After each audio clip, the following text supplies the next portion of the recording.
Comme nous l'avions promis dans la vidéo précédente, nous allons explorer en profondeur, avec des preuves tangibles, les similarités linguistiques frappantes entre le mandarin parlé couramment en Chine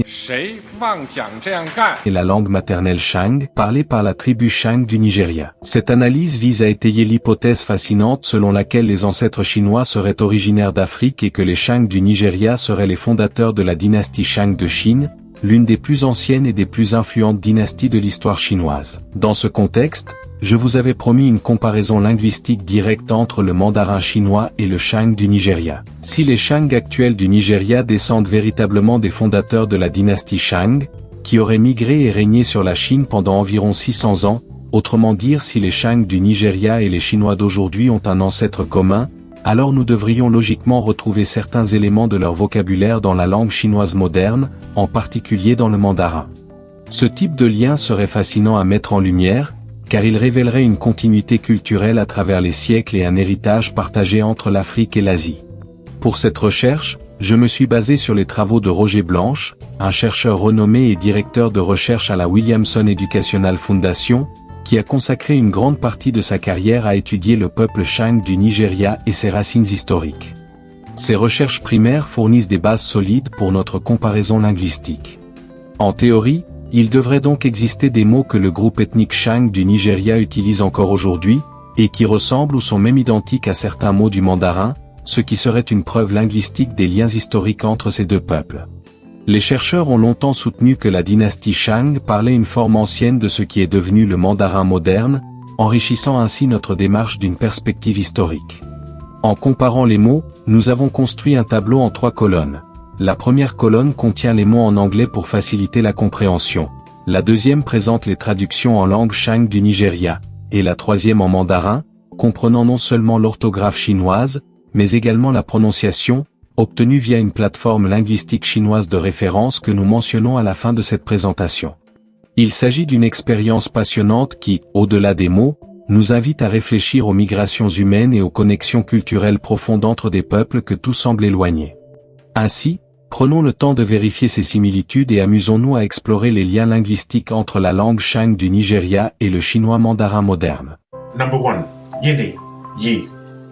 Number 9. Kudabuk, Ku. Husband, Zan, Zan. Beard, Zu, Zu.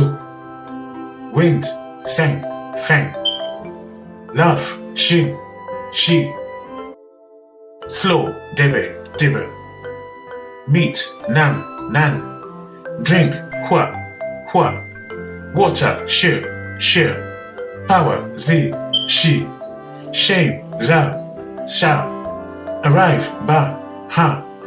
Sit down, Shisha, Shisha. Arrive, Ba, Bo.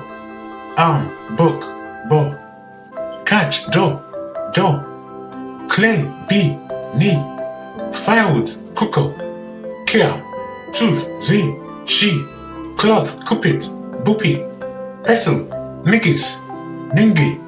Arrow, G, She. Stool, Jesset, Jessawe. Fence, Tam, Tan. One, Seer, Seer. En analysant les correspondances linguistiques que nous avons présentées, il devient difficile de nier l'existence de similitudes troublantes entre la langue Shang du Nigeria et le mandarin chinois. Cette ressemblance, allant au-delà des simples coïncidences sonores, révèle des structures de vocabulaire qui semblent se récupérer de manière significative. Cela suggère qu'une influence culturelle et linguistique ancienne pourrait lier ces deux civilisations pourtant séparées par des milliers de kilomètres et plusieurs siècles d'histoire. Les résultats que nous avons explorés apportent un appui substantiel à l'idée que les ancêtres du peuple Shang du Nigeria ont pu jouer un rôle fondamental dans l'émergence de la dynastie Shang de Chine, avec la transmission de certains éléments linguistiques au fil des générations. Les mots communs que nous avons identifiés témoignent d'un héritage culturel persistant et d'une migration ancestrale qui a influencé, voire fondé, une partie de la culture chinoise. Ces indices, confirmés par les recherches de spécialistes comme Roger Blanche, renforcent la validité de cette hypothèse et ouvrent de nouvelles perspectives sur les origines transcontinentales des civilisations humaines. En révélant ces ponts linguistiques, nous ne faisons pas seulement la lumière sur un chapitre méconnu de l'histoire, nous rappelons également l'interconnexion profonde qui unit toutes les cultures, bien au-delà des frontières géographiques et des barrières du temps. Ces preuves linguistiques ajoutent donc une nouvelle dimension à notre compréhension des échanges anciens, constituant le peuple Shang au cœur d'une histoire partagée entre l'Afrique et l'Asie. N'oubliez pas de vous abonner à votre chaîne L'Œil du Savoir, d'activer la cloche de notification et de mettre un pouce bleu si cette vidéo vous a plu. À bientôt pour de nouvelles explorations sur l'histoire des Noirs à travers le monde.